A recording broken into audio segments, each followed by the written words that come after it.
Praise the lord. ఈరోజు దేవుని వాగ్దానము.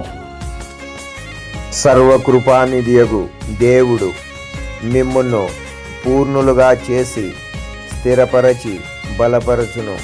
పేతురు రాసిన మొదటి పత్రిక 5వ అధ్యాయము 10వ వచనము. దేవుడైన యెహోవా నీకు తోడయుండును, నీవు నడుచు మార్గములో నీతో నుండును.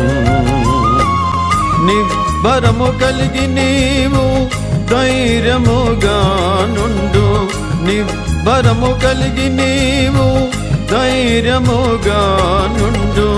నిన్ను విడువడు నిన్నెడబాయడు, నిన్ను విడువడు నిన్నెడబాయడు. తోడయుండును, నీకు తోడయుండును. దేవుడైన యెహోవా నీకు తోడయుండును, నీవు నడుచు మార్గములో నీతో నుండును.